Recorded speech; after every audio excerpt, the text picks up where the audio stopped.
too late. O, kumbaga kung TikTok edit yun, I'm unstoppable. Ganon yung background music ni Super Marco eh. Pero teka lang ha, mukhang magsisimula ang sword fight dito. Lumipad na nga si Black DC, ang hapdi na rin nila. At nadikit na nga si Limon kahit doon. Mawala ng pinaga-armor. Pero sumibot ng Getty, napakasakit ng damage dito ng side ng Marco Saving Friend. Nakikita na naman natin si Super Marco na umaaw.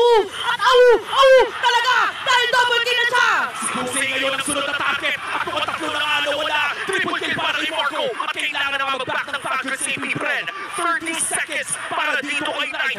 Pumipili ng oras si Naps. Hindi siya pinapatipid ni Few. Hindi talaga pinapauwi. At makakahabol pa nga dito sa may bagay ng gitna si Ogwen. Pero making way dito ang Falcon Saving Friend. Ito na ba ang inaantay nila? Si Aqua lang na dito. Ginamit nila yung flicker niya. Pero making look at Super Marco. Hit lang ang hit ng turret. At ang kukumpleto para magrepresenta ng Pilipinas sa MSC Falcon Saving Friend.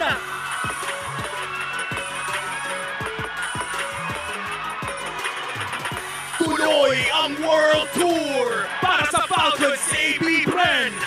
Matapos manalo sa M5 World Champions, ay pupunta naman sila sa MPL